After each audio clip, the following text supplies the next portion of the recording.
Assalamualaikum and very good morning. Di era industri revolusi 4.0, kita diperkenalkan oleh World Economic Forum 12 teknologi yang baru, di antaranya IoT, blockchain, AR, VR, artificial intelligence dan sebagainya. Ini telah saya bincangkan dan perkenalkan pada video yang lepas. Di era ini juga kita akan mengalami beberapa transformasi dalam business model. Ada 4 business model dan selalunya kita mendengar 3 business model ini. Di antaranya yang pertama adalah technology based business model. Ingat masa dahulu bila kita hendak membeli sesuatu barang, kita akan melihat dan membandingkan teknologi tersebut. Saya bagi contoh lah, teknologi seperti ini, yang jam ataupun smartwatch. Sebelum kita membeli barang ini, mungkin pada satu ketika kita membandingkan adakah ia menggunakan teknologi RFID, Bluetooth, Wi-Fi, 3G, mungkin LoRa ataupun NB-IoT dan sebagainya. Itu selalunya berdasarkan kepada teknologi, dan ramai di antara kita akan membandingkan teknologi ini lebih baik daripada teknologi yang lain. Tapi ini telah bertukar, sebab selepas teknologi based business model, kita akan melihat mereka akan membanding mengikut product based atau feature based. Dan sekiranya kita melihat jam ni kembali, selepas kita kata okey, ini mempunyai teknologi yang ini, tetapi produk ini mempunyai feature yang tertentu.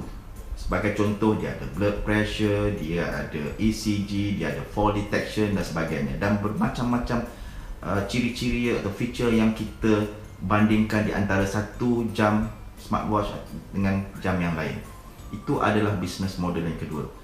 Tetapi apabila kita berubah dalam di mana kita mempunyai keupayaan untuk menjual sesuatu barang ini mengikut servis, perkhidmatan. Sebagai contoh, kemungkinan kita tidak perlu lagi membeli jam ini, kita hanya subscribe ataupun melanggan kepada dia punya perkhidmatan dalam bulanan, tahunan dan sebagainya.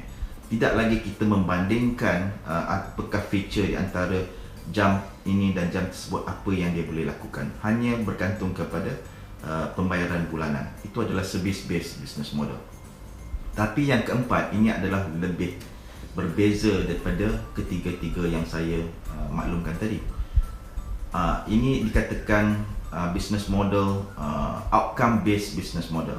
Apa yang dimaksudkan oleh outcome based business model ialah, sebagai contoh, kita tidak membayar ni bukan kerana pasal teknologinya, kita tidak membeli barang ini bukan kerana feature-feature yang tertentu, kita tidak membeli atau subscribe, melanggan jam ini, servis ini bergantung kepada berapa bulanan, harga bulanan, tetapi kita membayar sesuatu barang itu ataupun perkhidmatan tersebut disebabkan dia punya outcome. Sebagai contoh, jika saya menggunakan smartwatch untuk melihat kesihatan, untuk memantau kesihatan, untuk memantau keselamatan kita, dan sekiranya dalam 1 tahun itu saya dapat mengurangkan kos kesihatan, selalunya kalau saya pergi ke jumpa doktor dan kosnya lebih kurang RM5,000 untuk masa setahun, dan apabila kita menggunakan servis ini, kita dapat kurangkannya kepada mungkin RM2,000, RM1,000 setahun. Ini disebabkan kita selalu memantau kesihatan kita dan kita dapat berhubung dengan doktor kita dari jarak jauh tanpa pergi dan membuang masa kita ke hospital. Itu adalah yang katakan outcome based business model. Ini adalah transformasi yang kita akan lihat pada era industri revolusi 4.0. Terima kasih.